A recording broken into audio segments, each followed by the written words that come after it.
ጥሩ እንግዲህ እነዚህን ጉዳዮች በርካታ በተለያየ አቅጣጫ አንስተን ተመልክተናቸዋል እነዚህ በደንብ ምናልባት በርካታ ሰዎች ይህንን ነገር ሲያነሱ አብይ አህመድም በዚህ ደረጃ እንዲፈነጭ ሀገሪቱ ላይ የፈለገውን ውሳኔ እንዲወስን ጦርነት የፈለገው ህዝብ ላይ በተራ እንዲያውጅ ያስቻለው አስቻይ ሆነው ተቋም መከላከያ ነው መከላከያ ይህንን ነገር ማስቆም አለበት አለበለዚያ ደግሞ ከመንገድ ዞር ብሎ አብይን አስወግደን ሌላ ስርዓት እንድንገነባ መንገድ ይከፈተልን የሚል ነገር የሚያነሱ ሰዎች ስላሉ ነው ይሄን ነገር በተደጋጋሚ የማነሳውና ከዚህ ጋር በተገናኘ ወደ ማህበራዊ ጉዳይ ልውሰድ ማህበራዊ ጉዳይን በተመለከተ በርካታ ሰዎች ከ2018 በፊት የነበረውን የሀገሪቱን ማህበራዊ ጉዳይ ወይ ደግሞ የህዝብ ለህዝብ ግንኙነት ሲመለከቱ በርካታ ነገሮችን ያነሳሉ ኦሮሚያ የሚደረገው ተቃውሞ ጎንደርንም ሌላውንም ቦታ የነካበት ሁኔታ እንመለከታለን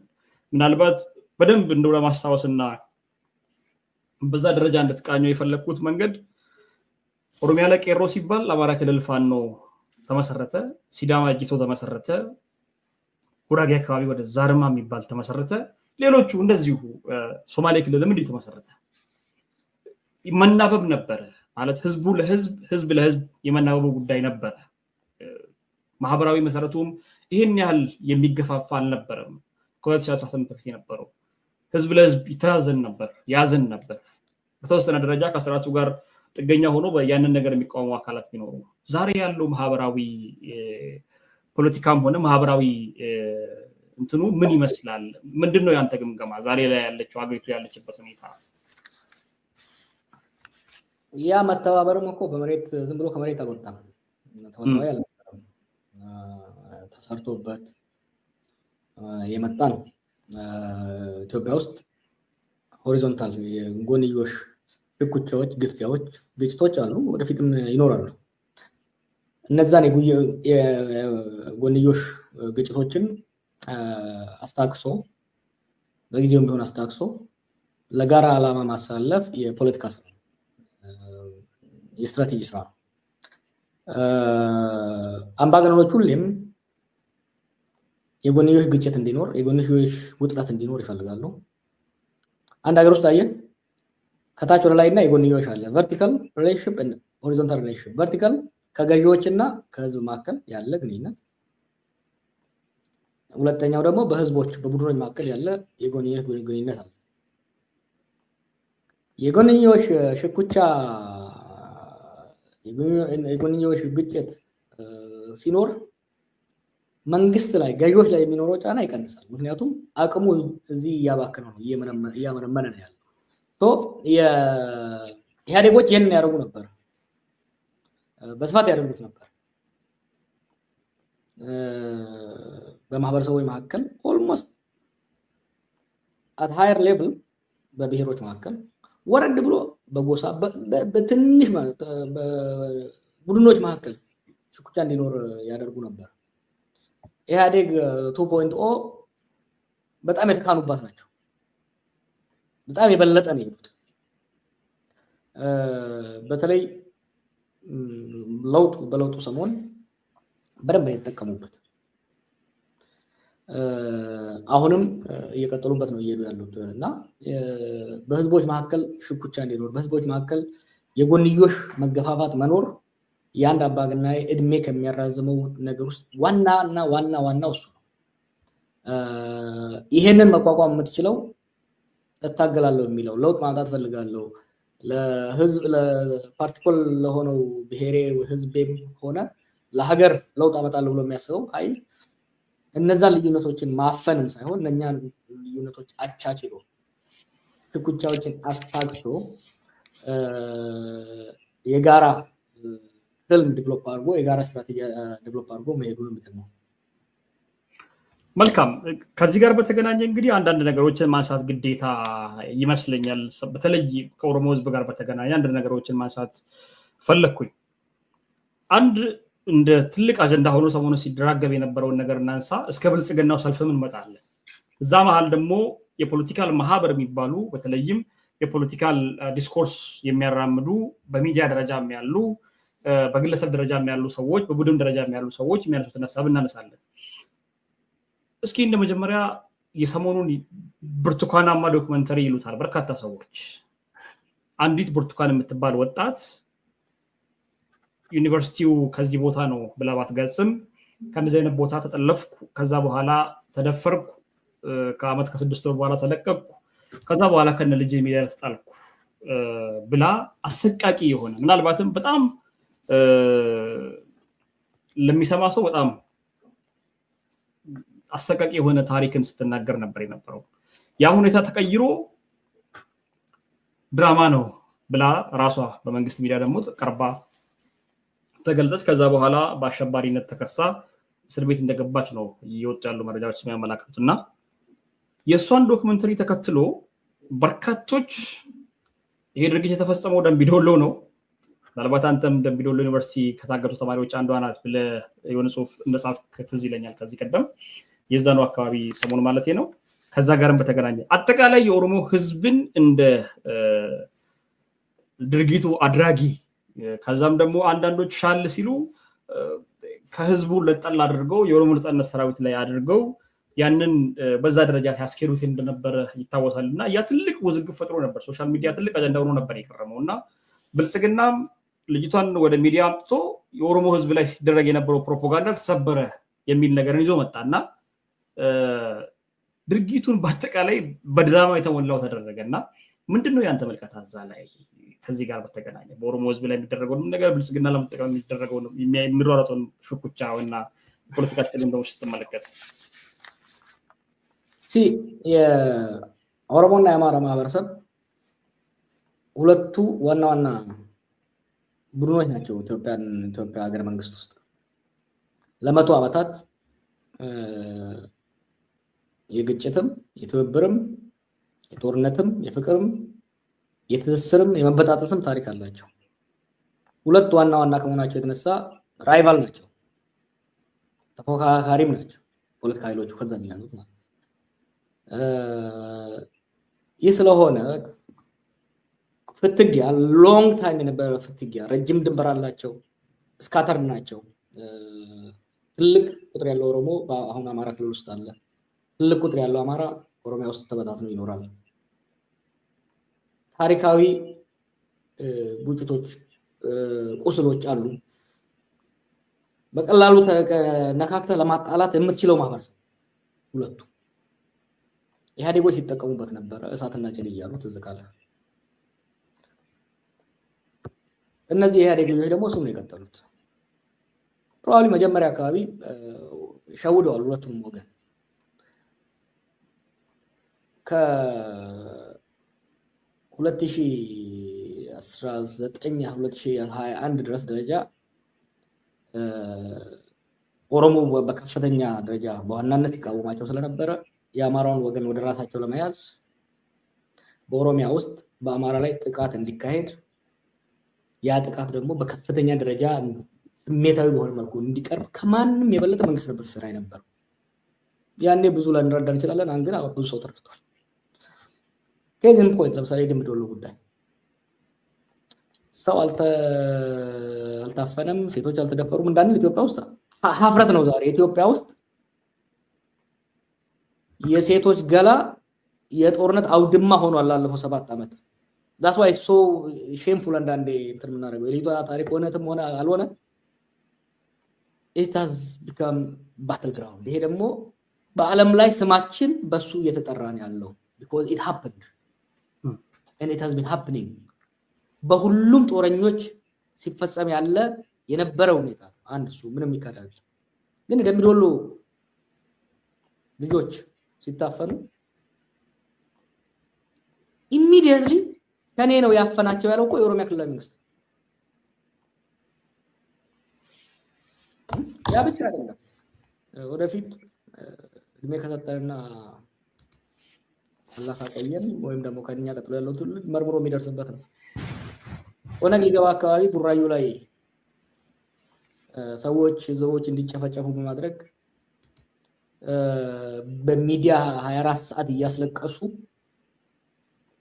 የአማራው ማህበረሰብ ቤዚካሊ ከ2018 ጀምሮ የአማራው ማህበረሰብ የተጠቂነት ስሜት እንዲያድግበት እያጠቁትም የተጠቂነት ስሜት እንዲያድግበት በከፍ በከፍተኛ ሁኔታ ሲሰራ የነበረው መንግስት ነው። በዚህ ሂደት ውስጥ የአማራ ብሔረተኞችን የአማራ አንቂዎችን ተጠቅመዋል፣ በደንብ ተጠቅመዋል። አብዛኛውን ነገር አማራን ተጠቂ፣ ኦሮሞን ገንጣይ አስገንጣይ፣ ትግሬውን ጸረ ኢትዮጵያ ጸረ ሀገር በማድረግ አማራው ላይ ከፍተኛ የሆነ ስራ በመስራት አማራውን ከኦሮሞ በመለየት ሲሰራ ነበር። ኖት አሁን ደምቢዶሎ ከዛ በኋላ የትግራይ ጦርነት ሊጀመር አካባቢ ወለጋ ላይ ሰዎች አልቀዋል። ሁሌም እነዚህ ኢንሲደንቶች ሲፈጠሙ ኢንተርኔት ይጠፋል እዛ አካባቢ ላይ። ማን ነው ኢንተርኔት የሚያጠፋው? ኢንተርኔት እንግዲህ በመንግስት በተለይ ደግሞ በፌደራል መንግስት እጅ ነው ያለው። ኢንተርኔት ማጥፋት አትችልም። የግል ስልክህን ብቻ ነው ማጥፋት የምትችለው እንጂ ሌላውን ልታጠፋ አትችልም። ኔትወርክ የሚያጠፋው መንግስት። እስከ 2001 ድረስ አማራውን ከጎኑ ለማሰለፍ የኦሮሞን ተቃዋሚ ደግሞ ተቀቡልነት ለማሳጣት ወንጀለኛ ለማስመሰል ሲጠቀሙበት ነበር። ከፕሪቶሪያ ስምምነት በኋላ ከአማራ ኃይሎች ጋር ጥሎስ ገባ። አሁን ወደ ኦሮሞ ተመለሰ። አሁን ደግሞ ኦሮሞነትን የሁለት አይነት ስሜት ዴቨሎፕ እንዲያደርግ፣ አንደኛ ስልጣን የኔ ነው ፕሮቴክት ማድረግ አለብኝ፣ አብይ መጥፎም ቢሆን የኔ መጥፎ ነው፣ አብይ ሊያጠፉ የሚመጡ ሰዎች አብይን ብቻ አይደለም እኔን የሚያጠፋሉ እንዲል ስጋት ውስጥ እንዲገባ፣ ኢንሴኩሪቲ እንዲፈጠርበት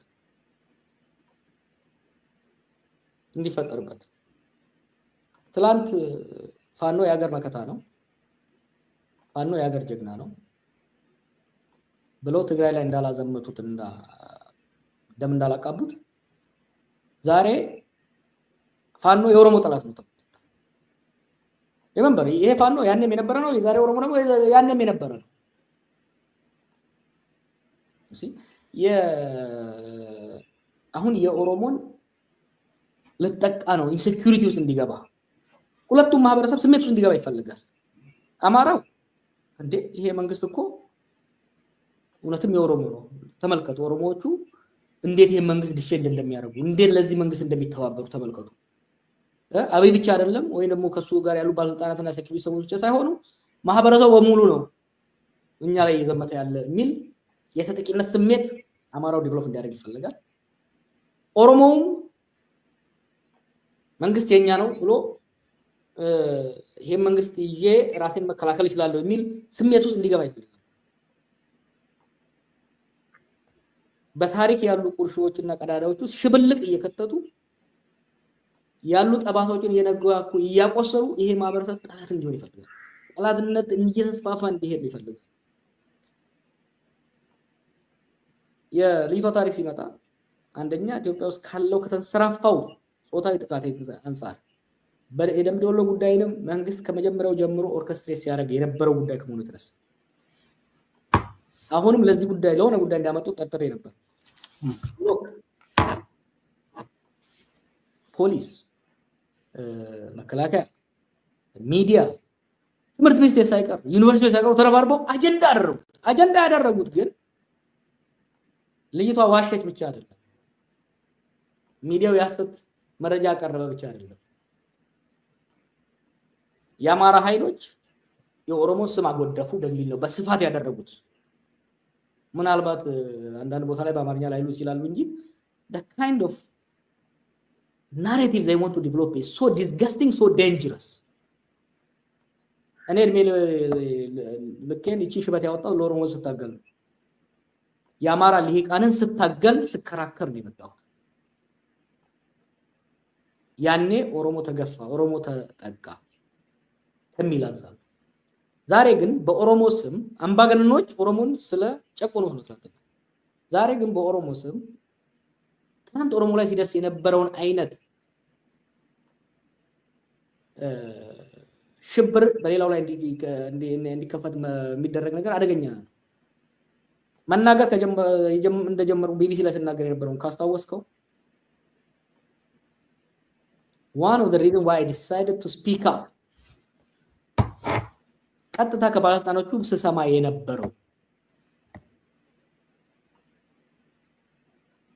ትዝ ይላል የኦሮሞ መንግስት ዛሬ የኦሮሞ መንግስት ሲሉ የነበሩ ሰዎች ዛሬ እኮ መንግስት ዋና አፈቀላጤዎች ነው የኦሮሞ መንግስት ሲነበው መንግስት አፈቀላጤ ሆኖ ወጡ ይሄ መንግስት የኦሮሞ እንደሆነ ከዚህ መንግስት ኦሮሞ ልዩ ተጠቃሚ እንደሆነ ስላሰቡ ነው የሰሞኑ ሰልፍ አይተዋል ይሄ መንግስት ያው ሰልፍ የሚያወጣው በጉልበት ነው በየትኛውም ቦታ በጉልበት ማውጣት ይችላል አትሊስት አማጺያኖቹ በማይቆጣጠሩት አካባቢ ዋና ከተሞች ላይ በየትኛው በደቡብ በሶማሌ በአማራ ማውጣት ይችላል ሰልፍ ዋይ ለምን ነው ኦሮሚያ ላይ ብቻ ፎከስ ያደረገው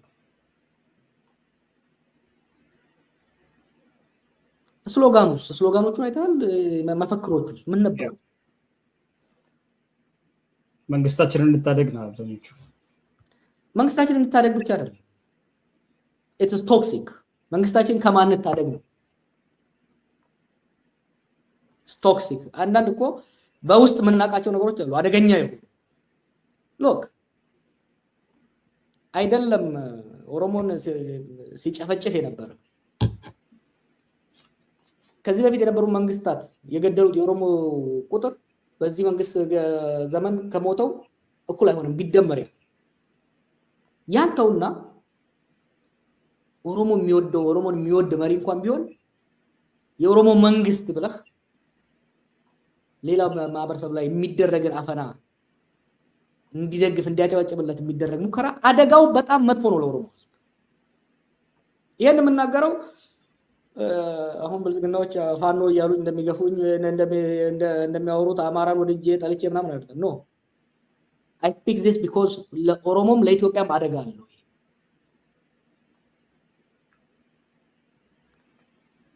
ይሄንን በአብይና በፋኖ መካከል ያለውን ጦርነት የአማራና የኦሮሞ ጦርነት እንዲሆን ይፈልጋሉ ይሄን ፕራክቲካሊ ስለማቀው ነው አማራና ኦሮሞ መካከል ያለውን ልዩነት ለማጥበብ ባለፈው ስለነበረ ሁለቴ ሙከራ አድርገን ነበር አንዴ ከመታሰሪ በፊት ከ2018 ጀምሮ እስከ 2020 ድረስ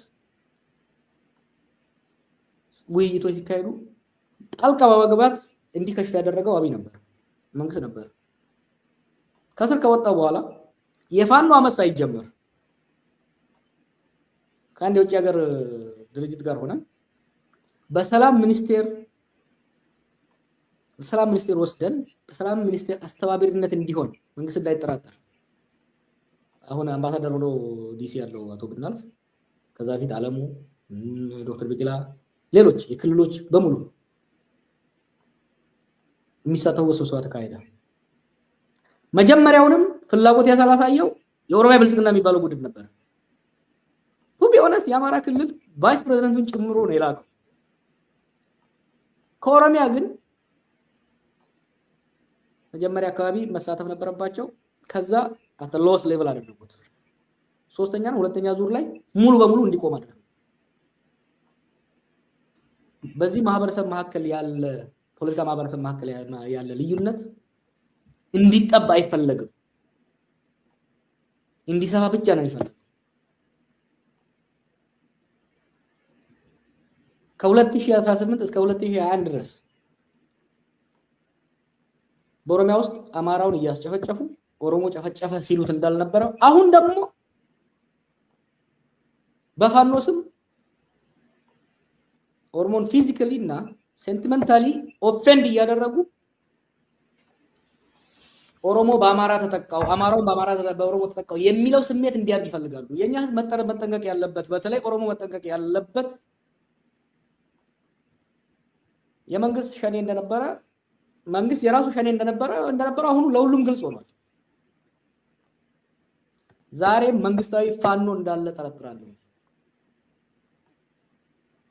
ከ2018 እስከ 2021 በየጊዜው ሸኔ አማራ ገደለ ይባል ነበር ኦል ፈሰደን እኮ አሁን ቆመ ያ ነገር በነገራችን ላይ ግድያው ስለቆመ ብቻ አይደለም አንደኛ አጀንዳው ተለወጠ ያኔ አማራ ከጎኑ ማሰለፍ ነበር የሚፈልገው አሁን ኦሮሞ ነው ከጎኑ ማሰለፍ የሚፈልገው ቀጥሎ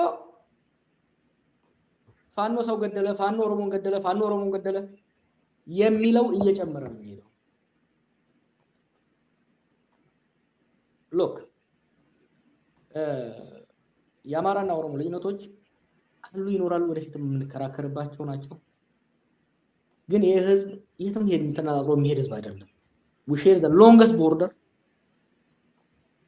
here's the longest border enclave የሆነ ኦሮሞ ማህበረሰብ አለ አማራ ክልል ውስጥ ስካተርድ የሆነ የአማራ ብሔር ተወላጆች ኦሮሚያ ውስጥ አሉ ይሄ ከፍተኛ vulnerability ይፈጥራል ለዚህ ህዝብ ማለቂያ የሌለው ጦርነቱ እንዳይከቱን መጠንቀቅ ያስፈልጋል አደጋው ለሁሉም ነው በተለይ የኦሮሞ ህዝብ የኦሮሞ አንቂዎች be careful what you wish for ምንድነው የአማራ አንቂዎች ያለው መንግስት ኢንፎርሜሽን እየሰጣቸው ትግራይ ላይ ያዘመታቸው ኦሮሚያ ላይ ያዘመታቸው ምንድነው ያተረፉት የትግራይ ጦርነት ሲቆም ለጦርነት አዝምቷቸው ለውይይት እንኳን አልጋበዛቸውም ከትግራይ ህዝብ ጋር ከትግራይ ክልል ህዝብ ጋር እንደዛ አቋስሏቸው ታሪካዊ የዘላለም ጠባሳ ማከላቸው አስቀርቶ ሄደ በኦሮሚያና አማራ ውስጥ ባለው ጠባሳ ላይ ያለውን ጠባሳ በመፈክፈክ ዲስኩስን ለመመስረት እየተሰራ ነው ያለው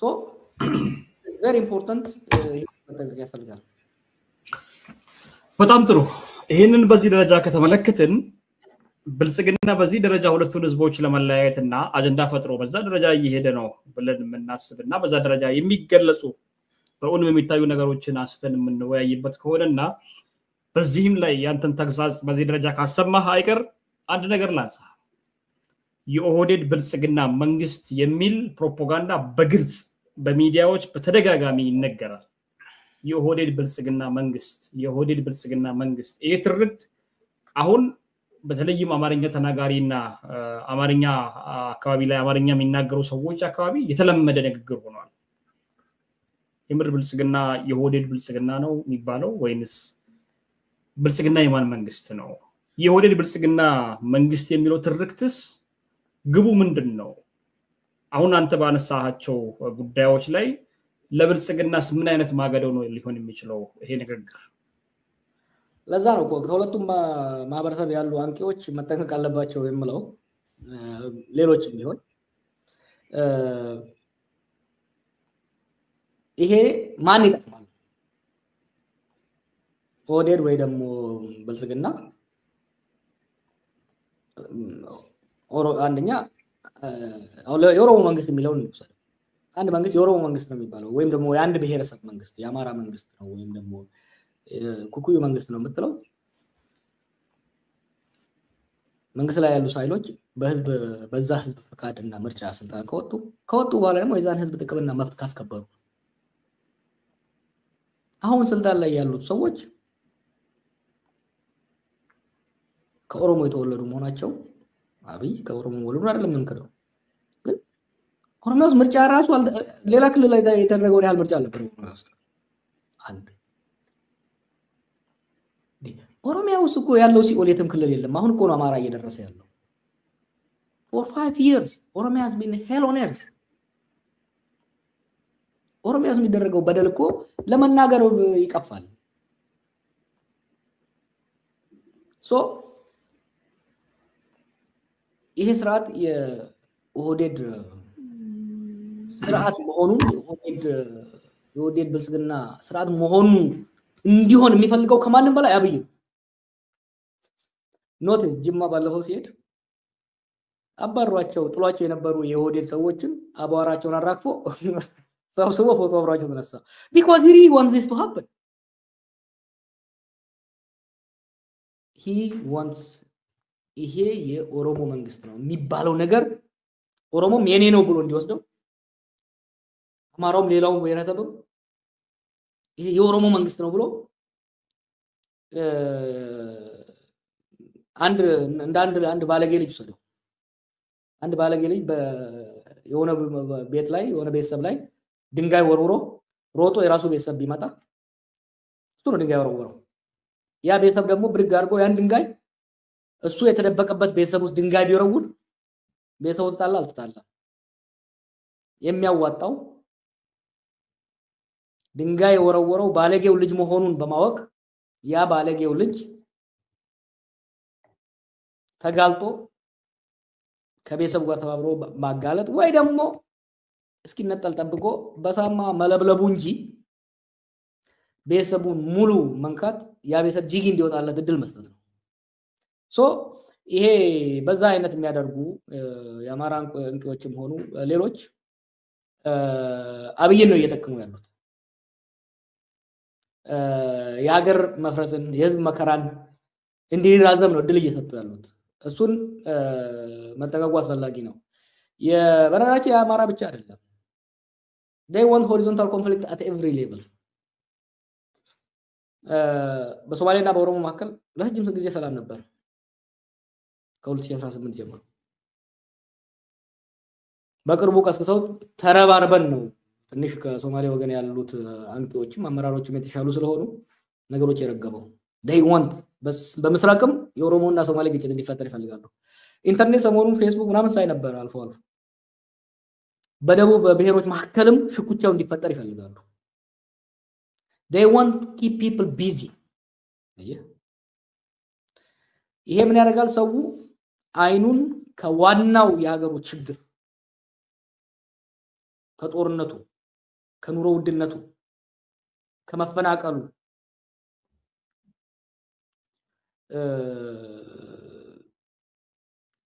እንዲዘናጋና እርስ በርሱ እንዲቦቀስ አንዱ ባንዱ ላይ እንዲያነጣጥር የሚረዳ ነውና በሚዲያም ያሉ ሰዎች አይ ቲንክ አላማቸው ዲሞክራሲ ከሆነ አላማቸው ሀገርን ከጥፋት ማዳን ከሆነ የሚዲያ ስትራቴጂያቸው የሚዲያ ናሬቲቫቸውን ማስተካከል ጠቃሚ ነው በሁሉም ወገን ያሉት።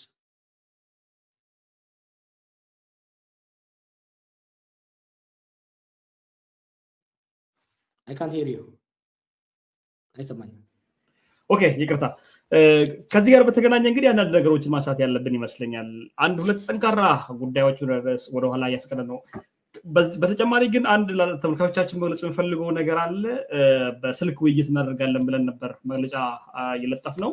ውድ አድማጭ ተመልካቾቻችን ከአቶ ጀዋር መሐመድ ጋር በምናደርገው ውይይት ላይ የስልክ ውይይት እናደርጋለን ብለን ያሰብነው ጊዜ በጣም የያዝነው አጀንዳ ሰፊ ከመሆኑ አንፃር ጊዜ በጣም ስላጠረን ሌላ ጊዜ ምናልባት ጉዳዮች ነገሮች የሚመቻቹ ከሆነ በሌላ ጊዜ የምናደርግ ነው የሚሆነው። ለዛሬ ስላልተሳካልን ይቅርታ ጠይቃለን። በለጠፍነው ማስታወቂያ ላይ ያንን ገልጸ ስለነበረ ይሄንን የሚጠብቁ ሰዎች ካሉ ያንን መግለጽ ተገቢ ሆኖ ስለተሰማኝ ነው።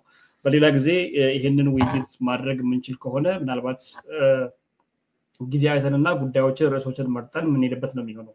ምናልባት ከዚህ ጋር በተገናኘ ቅሬታ የተሰማችሁ ሰዎች ካላችሁ ከወዲሁ ይቅርታ ለመጠየቅ እንወዳለን። ውይይታችን ግን እንደቀጠለ ነው የሚሄደው። ወደ ዲፕሎማሲ ልውሰድ። እንግዲህ ዲፕሎማሲ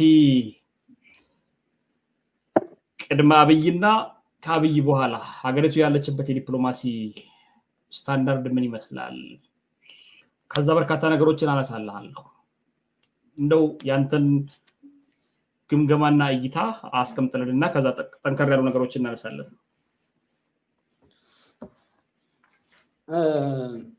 ዲፕሎማሲው እንግዲህ አይ ቲንክ ተቋማዊና ያፈጻጸሙን መገምገም ይቻላል።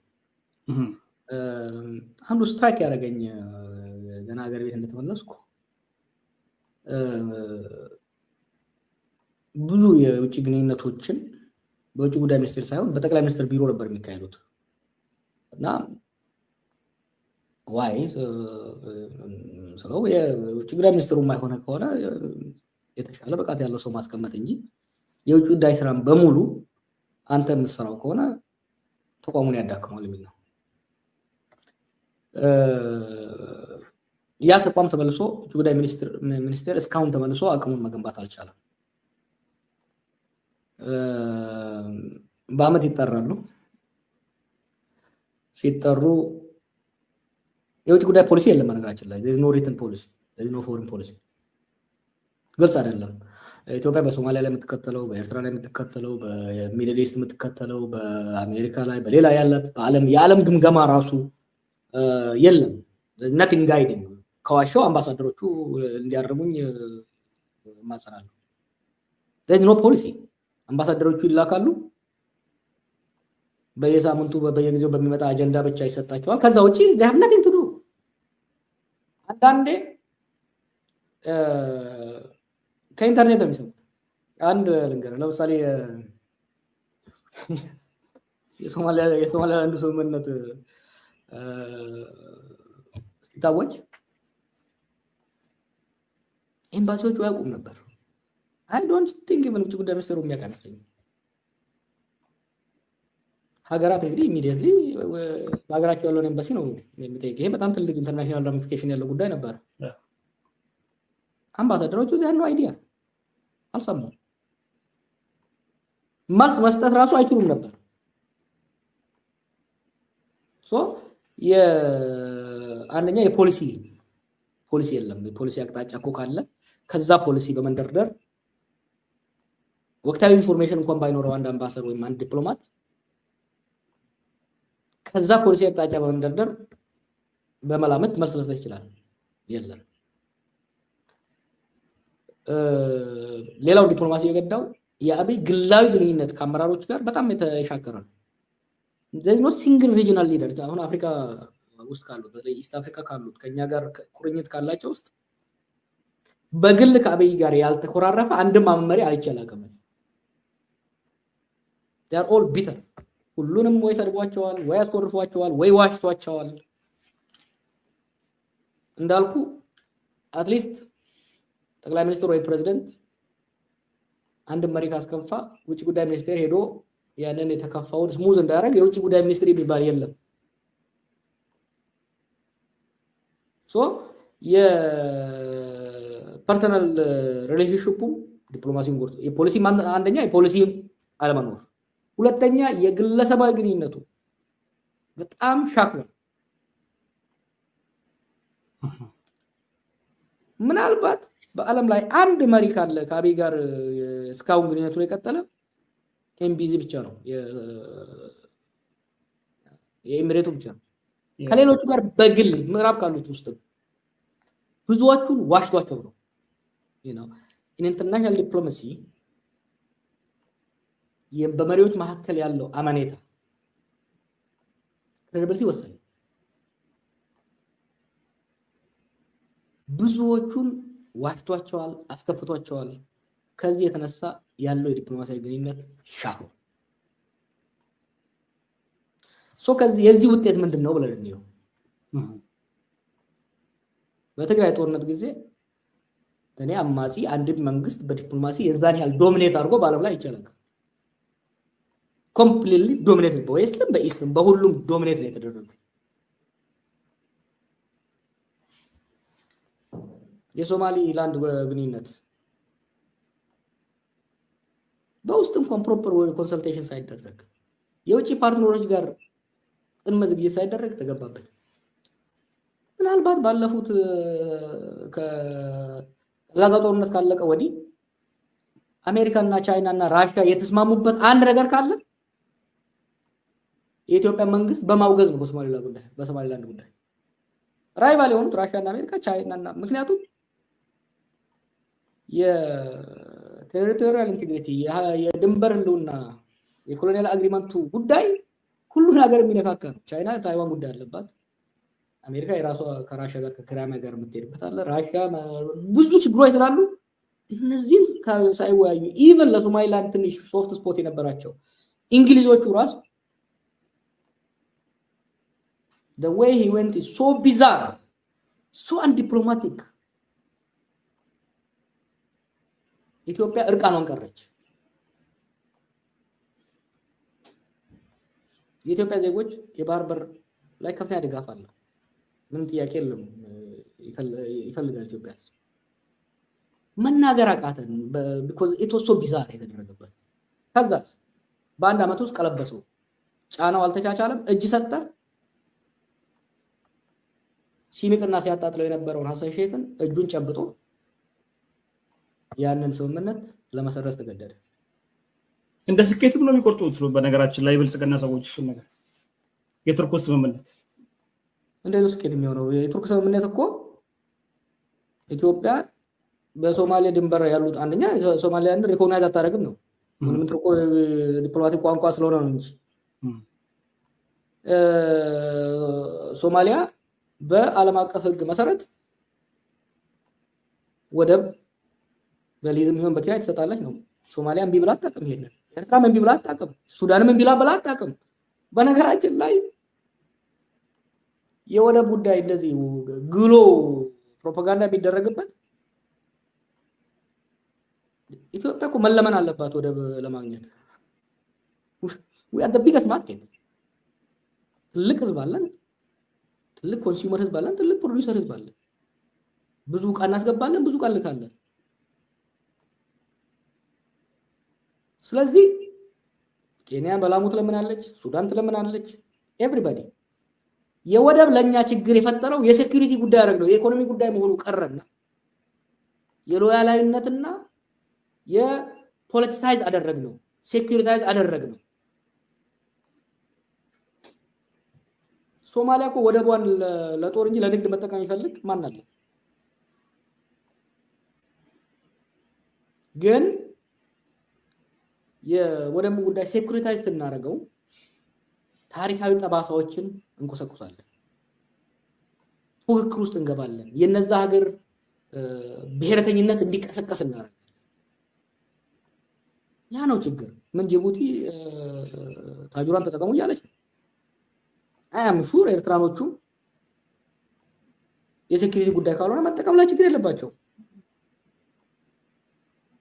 ግን ይሄ መደረግ ያለበት ስሩ ኢኮኖሚክ ኢንሴንቲቭ ስሩ ዲፕሎማሲ እንጂ እልውስ ከተገባባ ማን ነው የሚሰጠው? እንግዲህ ይሄንን ነገር አንዳንድ የብልጽግና ሰዎች ሲናገሩት በደንብ አንተ አሁን ፖለቲከኛ ብቻ ሳትሆን የፖለቲካ ፓርቲ አመራርም ነህና ምናልባት ድሉ ከቀናችሁና ምርጫ የምታሸንፈው ከሆነ ሀገር ለመምራት ወደዛ ትሄዳለህ። ናቫል ቤዝ ያስፈልገናል ማለት ይሄ ወታደራዊ ስፍራ ያስፈልገናል፣ የጦር የባህር ኃይል ማስፈሪያ ቦታ ያስፈልገናል። ስለዚህ ግዴታ ነው ባህር በር ብቻ ሳይሆን ለዛ ማስፈሪያ ራሱ ያስፈልገናል። ትልቅ ህዝብ ነን፣ በባህር ለሚመጣብን ለሚቃጣብን ጥቃት የሚመክት የሚችል ኃይል ያስፈልገናል፣ ባህር በር ብቻ አይደለም የሚል ሌላኛው በደንብ ነገሩን እንዲጋበል ያደረገው እሱ ይመስለኛል። የሶማሌላንዱንም እና እሱ ያስፈልገናል ብሎ የሚያምኑ ሰዎች አሁንም በዛ ደረጃ ቅኝቱን የሚያስገዱ ሰዎች አሰብንም በዛ ደረጃ የሚያስቡ ጠቅላይ ሚኒስትሩም ድንበራችን ቀይ ባህር ነው ብሎ እስኪናገር የሄደበት እሱ ይመስለኛል። ከዛም ባለፈ ደግሞ የባህር ኃይል ጭምር አሰልጥነው ማለት ሙሉ በሙሉ በበሬት ተከባ ያለች ሀገር ግን ባህር ያላት ሀገር ሆናለች እና ኢትዮጵያ ለዛ ጭምር ይመስለኛል ይሄ ነገር እየተከደ ያለው። ምንድነው እይታ እዚህ ላይ? ኢትዮጵያ ባህር ኃይል ይጠቅማታል፣ ምንም ጥያቄ የለም። ወደብ ይጠቅማታል፣ ምንም ጥያቄ የለም። ማግኘት አለብን። አዎ፣ ይሄ ግን በስሜት ሳይሆን በስሌት የሚመጣ ነው። በመፈክር ሳይሆን በስራ የሚመጣ ነው። ሪያሊቲን በመቀበል የሚመጣ ነው።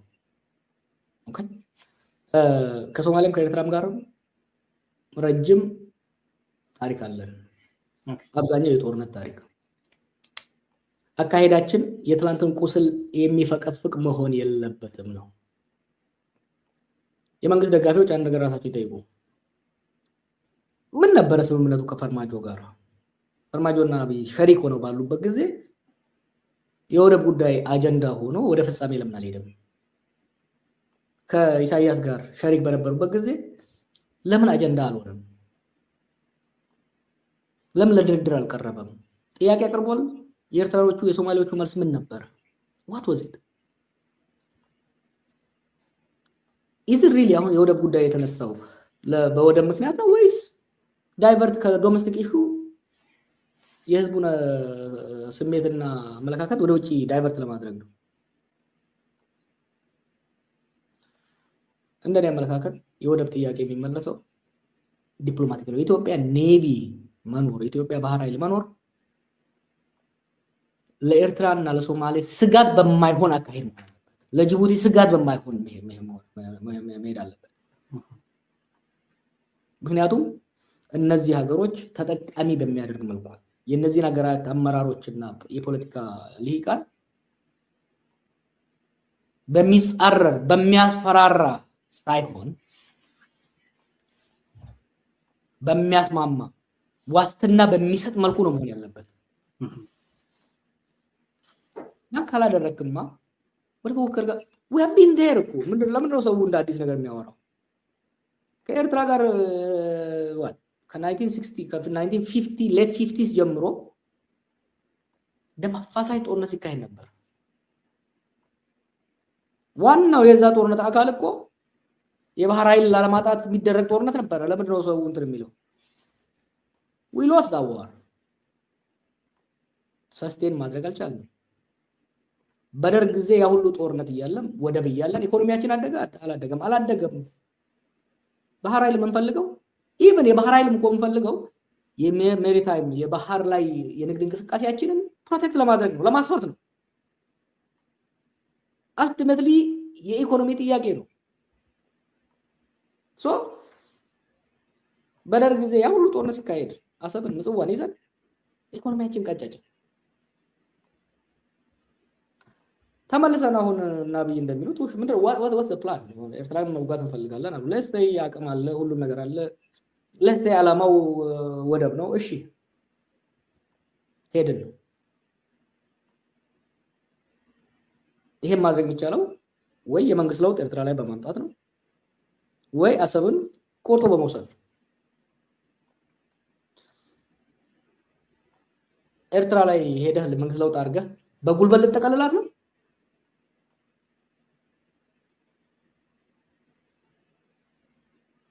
ፊቼንና መቂን መቆጣጠር ያልቻለ መንግስት በምን መልኩ ነው ህዝቡ በሙሉ ጦር የሆነውን ሀገር ሊቆጣጠር የሚችል? የኤርትራን ቁስል የኤርትራኖችን ቁስል በመነካካት እኔ I talk to people የኢሳያስ ተቃዋሚ የሆኑ ሰዎችን አገኛቸዋለሁ። የበዛን ስርዓት መወገድ ይፈልጋሉ። የኤርትራን ግን ደማቸው ያፈሱበት ስለሆነ ሴንሲቲቭ ናቸው። ከዛ ይልቅ ይሄ ማህበረሰብ አንድ ማህበራዊ ትስስር ያለው የኢኮኖሚ ትስስሩን በማጠናከር የጋራ ተጠቃሚ የሚያደርግ የባህር ስምምነት ማድረጉ አይሻልም?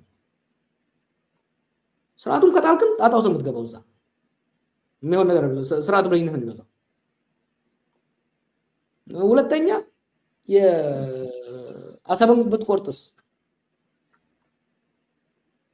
ኢንድለስ ጦርነት ውስጥ ነው የምትገባው። የማይቋረጥ ጦርነት ውስጥ ነው የምትገባው። በጦርነቱ ከወደብ የምታገኘው ጥቅም በጦርነት ከምታወጣው ነገር ራሱ ከበራ ያደርግልህ። ሌላው ሰዎቻችን እኛ ህዝብ መጠንቀቅ ያለበት በአሁኑ ወቅት በአፍሪካ ውስጥ የሚደረጉ ጦርነቶች ወይም ደግሞ በሌላ አካባቢ የሚደረጉ ጦርነቶች የሁለት ሀገራት የሁለት ቡድኖች ጦርነቶች አይደሉም። ፈርጠም ያለ አቅም ያላቸው ሶስተኛ ወገኖች የሚሳተፉበት። I've been saying this for a long time. የትግራይን ተመልከቱ። ለመሸናነፍም ለመታረቅም አስቸጋሪ ነው አንዴ ጦርነት ከገባህ። ምክንያቱም የሁለቱ አቅም የሁለቱ ኃይል አቅም ሁለት ኃይሎች ትግል ቢገቡ ሁለት ሰዎች ትግል ቢገቡ አንዱ ይጥላል፣ የወደቀው ወይ ነፋስ ትንፋሽ አጥሮት እጅ ይሰጣል፣ ወይ መንቀሳቀስ አይችልም እጅ ይሰጣል። ብዙ ሰዎች የሚሳተፉ ከሆነ አንተ ባዳከመው ቁጥር አንተን ያኛው ባዳከመው ቁጥር ውሃ የሚሰጠው ከሆነ ይሄን ድረስ ጦርነቱ ነው የምትገባው። ትግራይ ውስጥ እኮ የገባ ነው አንዱ ይሄ ነው። ሱዳንን ተመልከት። እንደ ቀልድ ጦርነት ውስጥ ገብተው የማይወጡበት አዘቅት ውስጥ ገቡ። ሉክ አት ሊቢያ፣ ሉክ አት የመን። ዛሬ ወደብ ስንል በቃ አትራክቲቭ ነገር ሊሆን ይችላል። አንዴ ከገባንበት ግን ኢትዮጵያም ኤርትራም አይተርፉ። አንደኛ ዛሬ የሚደረገው ጦርነት እንደ ባድመ ጊዜ ጦርነት የኢትዮጵያና የኤርትራ ጦርነት አይደለም የሚሆነው። ከኢትዮጵያ ኃይሎች ውስጥ ከኤርትራ ጋር የሚሰለፉ ሪአሬንጅመንት ኦፍ የ2020 የኤርትራ ጦርነት ኃይል ሪአሬንጅመንት ነው የሚሆነው። የሁለት ሀገሮች ሳይሆን ትርምስምሱ የወጣ ከማን ጋር ተሰለፈ ልታውቅ የማትችለው የኃይል አስተላለፍ ነው የሚፈጠረው። ለሴም ወዝ ሶማሊ እና እንደኔ የባህር ጉዳዮችም ሌሎችም በሰላማዊ መንገድ በዲፕሎማሲያዊ መንገድ የአካባቢውን ሀገራት ጥቅም የበለጠ በሚያቆራኝ የአካባቢውን ህዝብና ፖለቲካ አመራር የሚያስፈራራ ስጋት ውስጥ የሚከት ሳይሆን አለኝታ ሊሆን የሚችል ሊያረጋጋ በሚችል መንገድ መሄዱ ለሁሉም ህዝቦች የሚጠቅም ይመስለኛል። በጣም ጥሩ ጀዋር። ሌላኛው እንግዲህ ዛሬ ያወራን ያለነው የ7 ዓመት ፖለቲካዊ ጉዞና የሀገር ጉዞ ስለሆነ ረዘም ያሉ ነገሮችን ነው እያነሳን ያለነው። ሁሉም ደግሞ በጣም ኮንክሪት የሆኑ ነገሮች ይመስሉኛል እያነሳን ያለነው እና ተመልካቾቻችን እንደማትሰራችሁ ተስፋ አደርጋለሁ። ጀዋርም ጊዜን እየወሰድኩ እንደሆነ አውቃለሁኝ፣ ግን በጣም ሰፊ አጀንዳ ስለሆነና ትልቅ ርዕስ ስለሆነ የዛሬውን በዚሁ እንቀጥላለን። ወደ ሉዓላዊነት ልውሰድ። ሉዓላዊነት ቅድመ ብልጽግናና ዛሬ የሀገር ሉዓላዊነት ምን ይመስላል? በርካታ ሰዎች ሉዓላዊነትን እንደ ትልቅ ነገር ይወስዳሉ። ብልጽግና ዛሬ አንተ በምትጠቀመው ቋንቋ ልጠቀምና የብልጽግና ደሴት ወይ ደግሞ እንደ ሺሻ ባሸበረቀች ከተማ ላይ ቁጭ ብለው ብዙ ነገር ይናገራሉ። ደመሰስ ናቸው የሚሉ መከላከያ ጀነራሎችም አሉ። ግን በተቃራኒው በሁሉም አቅጣጫ ሉዓላዊነት ተደፍሯል። በጅቡቲ ሳይቀር አልሸባብ ጭምር ድንበር አቋርጦ በርካታ ግዛቶችን ሄዶ ጥቃት የሚፈጽምባት ሆናለች። ደቡብ ሱዳን ወረዳን ተቆጣጥራለች። ሰፈር ቀይራለች። ሀገር ስም ቀይራ የራሷን ዜጎች እዛ አስፍራለች። የኢትዮጵያ ዜጎች የነበሩትን መታወቂያ ሰጥታ የራሷ ዜጎች አድርጋለች ያለምንም ህጋዊ ስምምነትና ህጋዊ ፈቃድ። ኤርትራ ተመሳሳይ ነገር አድርጋለች። በርካታ ቀበሌዎችን ከትግራይ ወስዳ ኢትዮጵያዊ የሆኑ ሰዎችን ወስዳ የራሷ ዜጎች አድርጋ ሳዋ ጭምር ወስዳ እያሰለጠነች ነው የምትገኘው። የሉዓላዊነት ጉዳይ ሲታይ ኢትዮጵያ የምትባል ሀገር የለችም የሚሉ ሰዎች አሉ። ሱዳን በርካታ መሬትን ይዛ አልቡርሃን ጭምር አካባቢ ጋር ስማምቼ ያስኩት ምንድነው የምታወሩት የሚባልበት ሁኔታ ነው ያለውና አብይ ግን ከማንም ጎረቤት ጋር ተዋግቼ አላቅም ሰላም ነው ያለ ነው የሚል ነገር ይናገራል። ሉዓላዊነት እንዴት ይታያል? የኢትዮጵያ አሁን ያለችበት ሁኔታ እንዴት ነው የምትገልጸው? ሉዓላዊነት እኮ የውስጥ ጥንካሬ የውስጥ ሰላም ነጸብራቅ እኮ ነው። እኔ ስለ ድንበር መናገር እኮ ቅንጦት አይደለም እንዴ? ምን ሉዓላዊነት ግን እንዳልኩ መቂ ላይ እኮ ሉዓላዊነት የለም። ሉዓላዊነት እኮ የስቴት ሉዓላዊነት ከውጭ ኃይል ጋር ብቻ አይደለም። የስቴት የመንግስት የማዕከላዊ መንግስት የመንግስት ተቋማት የመንግስት የጸጥታ ኃይሎች የአቅም የበላይነት ማለት እኮ ከመንግስት ፈቃድ ውጪ ታጥቆ የመንቀሳቀስ የመግደል የመዋጋት አቅም ያለው ኃይል አለመኖር ማለት ነው። ድሮ በደርግ ጊዜም በኃይለ ሥላሴ ጊዜ በደርግ ጊዜ ከፍተኛ ጦርነት ተካሄደ ሲባል የኤርትራ በረሃ የባሌ በረሃ ምናልባት የኦጋዴን በረሃ ውጪ ሌላው የኢትዮጵያ አካል ሰላም ነበር፣ መንግስት ቆጣጥሯል። አሁን ያ የለም። ዳት አስቼንጅ እና የድንበር ጉዳይ ብዙም እኔ እንደ ኢሹ መሆን ያው ሌላ ሀገር ብለን ካልሄድን በስተቀር ያን እንኳን ማስጠበቅተውና ወደ በ100 ኪሎ ሜትር ሬዲየስ ውስጥ ማስጠበቅ አልተቻለም። ከዛ ይልቅ የጎረቤት ሀገሮች ግንኙነት እንዴት ነው ያለው? አደጋ የሚታየኝ አሁን ነው ከሱዳን አንፃር። እሱም በደንብ እንመጣበታለን። ጀዋር የሉዓላዊነትን ጉዳይ አንድ ነገር ላንሳለ። ቅድም በመከላከያ ጉዳይ ረጅም ተከራክረን አውቃለሁኝ፣ ግን ድጋሚ እዚህ ጋር የመከላከያ ተጠያቂነት ጎላ ብሎ ይመጣል። ከራሱ ህዝብ ጋር ለአብይ ስልጣን ብሎ በዛ ደረጃ የሚዋጋ መከላከያ በህገ መንግስቱ ጭምር ምሎ ተገዝቶ ሊያስጠብቆና ሊጠብቆ ቃል የገባለት ድንበር በዚህ ደረጃ ሲጣስ ምንም አይናገርም። ታዲያ ያ መከላከያ እዛ ድንበር ያሉ ሰዎች ዛሬ ቢናገሩት የኔ ወገን አይደለም ቢሉት ሊፈርስ ደንታ አይደለም ቢሉ ማን ይቀየማቸዋል የሚሉ ሰዎች አሉ። ከሉዓላዊነት ጋር በተገናኘ ድንበር ማስከበር መከላከያ ማለት ነው ወይ ደግሞ ምንም የማይናገር መከላከያ? ምንም አይናገርም እኮ አይደለም። መከላከያ ሸዋ ላይ ወለጋ ላይ አርሲና ጎንደር ጎጃም ላይ ቢዚ ነው። ምን ታደርጋለህ? if you are the commander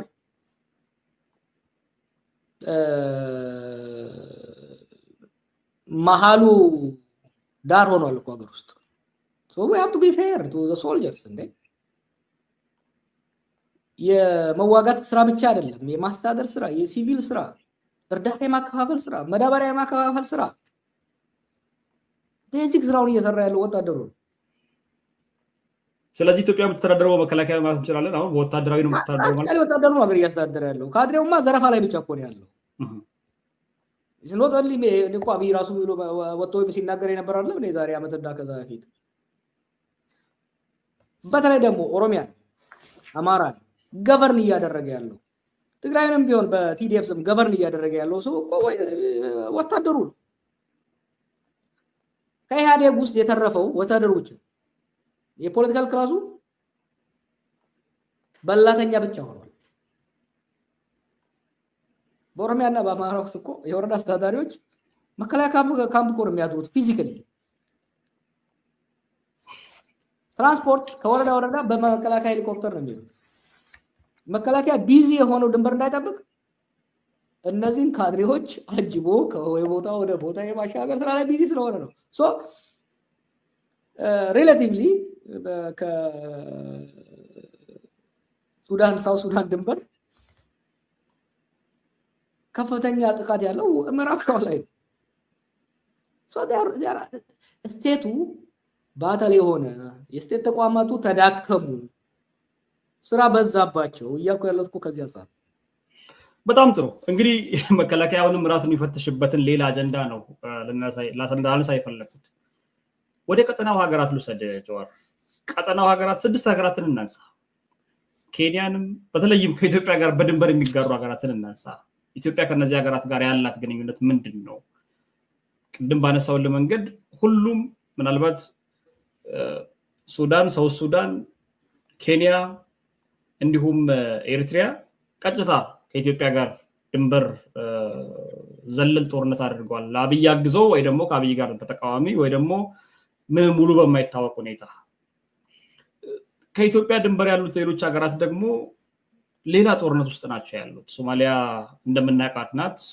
ምናልባት አልሸባብ ዋና ከተማን ጭምር በጥቃት እያጣደፈ ያለበት ሁኔታ ነው የምናውቀው ሱዳን በሁለት ኃይሎች መካከል ትልቅ ቀውስ ውስጥ ነው ያለችው ቀጠናውን እንደምለከት ስለፈልኩ ነው ሳውት ሱዳን ምክትል ፕሬዝዳንቱ ታስሮ ሌላ ጦርነት እየተደረገ ነው የሚገኘው እዛ አካባቢ የቀጠናው ሀገራትና ኢትዮጵያ ከነዚህ ሀገራት ጋር ያላት ሁኔታ ኢትዮጵያ ያለችበት ሁኔታ እንዴት ነው ሊገለጽ የሚችለው ወዴትስ ነው ሊያመራ የሚችለው ቀጠናው እንዴት ነው የሚታየው ተጋላጭነታችን በጣም ሃይ ነው የውስጥ ጦርነቶች ካልቆሙ በስተቀር አካባቢው ላይ ካለው አለመረጋጋት አንፃር ችግር ነው የውስጥ እነዚህ በሱዳንም በማንኛውም ሀገራት ያሉ አለመረጋጋቶች የውስጥ ችግራችንን ያባብሱታል ለዚህ ነው የውስጥ ችግራችን ለመፍታት መረባረብ ያስፈልጋል ጦርነት መቆም አለበት እያን ምን ወተውቶ ብዙዎች የሚወተውቱት ከዚህ አንፃር ነው ከዛ ይልቅ ምንድነው እየተደረገ ያለው ለምሳሌ ሁሉም የሚያውቀው ነው የኢትዮጵያን ብሔራዊ ጥቅም ተከትሎ ሳይሆን የኤሚሬቶችን ትዕዛዝ ብቻ በመከተል ኢትዮጵያ የሐሜቲን ጦር ስታስታጥቅ ነበር መሳሪያ ከየቦታው እየመጣ እየተጫነ በኢትዮጵያ እንደምን ሁሉም ያውቃል ያ ጦር አሁን እየተሸነፈ ከካርቱም ሲወጣ በእኛ አካባቢ ያለው ድንበር በዛኛው ጦር በቡርሃን ጦር የተወጣጠር ሲወድቅ ተጋላጭነታችን ጨመረ ማለት ነው በጎንደርና በዛ ድንበር ኦኬ በሌላው በትግራይ ጦርነት ምክንያት ትልቅ ቁጥር ያለው የትግራይ ወታደሮች በመከላከያ ስራ ያሉትም ጭምር ተቆርጠው ሱዳን ቀርተው በዛ ጦርነት ውስጥ ተሳትፈዋል so we have got ourselves entangled in Sudanese conflict ይሄ መዘዙ ወደፊት አደገኛ ነው የሚሆነው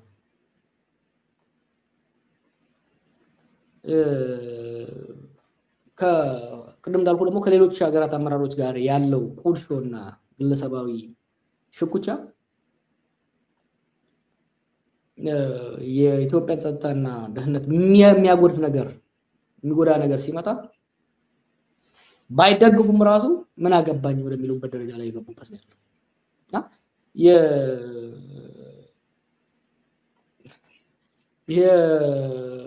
አሁን ብዙ ጊዜ እንትን ይላሉ አንድ ኤግዛምፕል ላንሳለህ ታንዛኒያ ላይ ከነ መሮ ጋር ተዳደሩ ባለም አቀፍ ስምምነት ከአሜሪካኖች ጋር ከሁሉ ጋር ተፋፍረው የወሰዱትን የኦኤልኤን አመራር ታንዛኒያ ሲደርስ አገር አትመለስም ብለው ከለከሉ ልጆቹ ግን ያለምንም ከልካይ አገራቸው ተመለሱ ወደ ዛቴሊ አንደኛ መጀመሪያው መንግስት ሊከተለው የፈለገው ቀሽም አካሄድ ነበር አቅሙን ሳያቅ ማስፈጸም የማይችለው ነገር ማስፈጸም የሚያስችለው አቅም እንደሌለው የኢትዮጵያ ኤር ስፔሱን መተባበቅ አልቻለም ኦኬ የኤር ስፔሱን ላንድ ስፔስ ነውና ኤር ስፔሱን መተባበቅ አልቻለም ዋይ ከጎረቤት ሀገሮች ጋር ሽኩቻ ውስጥ ከመነሳቱ የተነሳ ወይ አመቻቹ ወይ እያዩ አላየንም አሉ ማለት ነው በትግራይ ጦርነት ጊዜ አውሮፕላኖች ትግራይ ይገባሉ ሲል ነበር አብይ በማሀገር ላይ ነው ያረፉ የሚመጡት ለምን ነው እነዛ የጎረቤት ሀገሮች ሊፈቅዱ የቻሉት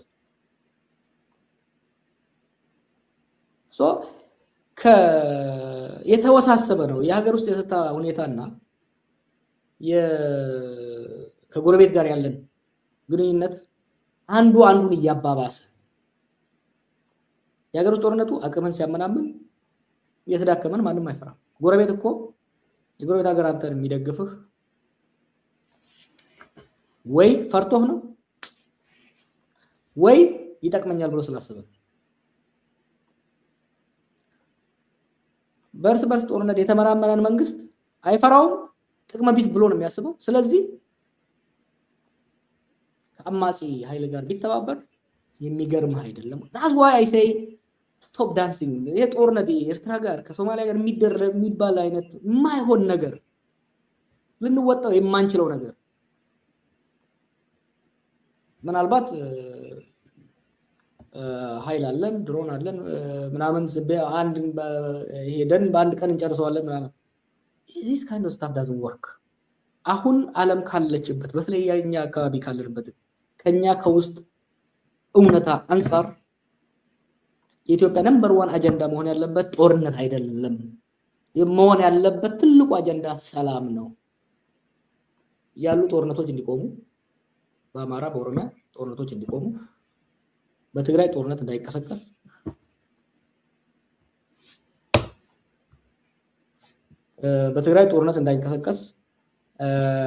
ከኤርትራ ጋር ሌላ ጦርነት ውስጥ እንዳንገባ መስራት we should focus on silencing the guns anything else is a joke ልንገር አይደለም ኢኮኖሚው አያድግም መንግስት አይጠናከርም ቀስ በቀስ እየመነመንን እየተዳከምን መስቀልቅላችን እየወጣ የኔክስት ጄነሬሽኑ ተስፋ እየጨለመ የሚሄድበት ድል ይፈጠራል ጥሩ ረጅም ጊዜ እንደወሰድኩብ ይታሰበኛልና እስኪ አይበቃንም እንዴ አስወጣው ጨርሰናል መቋጫው ምን ይሆን በርካታ ሽንቁሮችን አስተናል ትልቅ ክፍተቶች እንዳሉ አሳይተናል ላለፉት 6 አመትና 7 አመታት ብልጽግና የሚመጻደቅባቸው ሁሉ ነገሮች ባዶ እንደሆኑም ተመልክተናል ምን ይሻላል አሁን ቋጫው ለቆ ትልቁ አጀንዳ ኢትዮጵያስ መሆን ያለበት ሰላም መሆን አለበት የትግሎች አቅጣጫ በሙሉ ጦርነትን ማስቆም ላይ ትግላችን ጦረኞች ላይ መሆን መቻል አለበት ኢትዮጵያ ውስጥ የጦርነት ዋናው መንስኤ ያብይ አካሄድ ነው ሽግሩን ከሀዲዱ አውጥቶ አገሪቷን መቀመቅ ውስጥ የከተተው የማይሆን ተስፋ ይዞ በመሄድ እኮ እኔ እኮ ነው ኦቶሪቴሪያን ሆኖ ስቴብል ቢያደርግ ራሱ ጊዜ ልትሰጠው ትችላለህ አሁን የሄደበት ሊሆን በማይችል ኢትዮጵያ ውስጥ አምባገነናዊ ስርዓት ለመገንባት የሚያስችል ፖለቲካዊ ኢኮኖሚያዊና ማህበራዊ ሁኔታ የለም ሊመጣም አይችልም አኖክራሲ ውስጥ ነው ያለነው ይብያለው ደጋግሜ አሁን ወደ አናርኪ ነው የምንገባው ከእንግዲህ በኋላ መከላከያው የተዳከመ ነው የሚሄደው ሴኩሪቲ ሴክተሩ የተዳከመ ነው የሚሄደው ኢኮኖሚው የተዳከመ ነው የሚሄደው የፖለቲካ ቀውሱ የሴኩሪቲ ቀውስ አመጣ የሴኩሪቲ ቀውሱ የኢኮኖሚ ቀውስ አመጣ እነዚህ ሶስቱ አዙሪት ውስጥ ከተቱ ከዚህ አዙሪት መውጣት የምንችለው ቅድም እንዳልኩ እየተካሄዱ ያሉ ጦርነቶች እንዲቆም ይሄ ጦርነት እንዳይቆም እንዲቆም ባለው መንግስት ላይ ጫና ማድረግ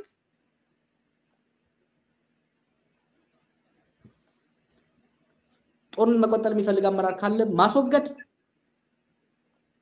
የጠመንጃ ላንቃ እንዲዘጋ ማድረግ የሀገሪቷን ችግሮች ወደ ውይይት መድረክ ማምጣት ጦርነት ካስቆሙ በኋላ ወደ ፖለቲካ ድርድር በመግባት አዲስ የፖለቲካ ምዕራፍ መክፈት ያ ኢኮኖሚውን መልሰን ለመገንባት የተሻለ ኢትዮጵያ የተሻለ ህዝብ መፍጠር እንችል ይሆናል ያ ካልሆነ ግን አሁን ባለው ሂደት መቀጠል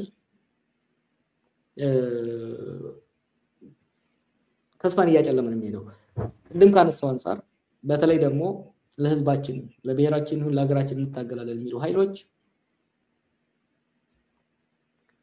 የጎንዮሽ ሽኩቻ የጎንዮሽ ጭቅጭቅን የጎንዮሽ መራገጥን የጎንዮሽ ፍትጊያን በይደር ማለፍ አስፈላጊ ነው you know why let's say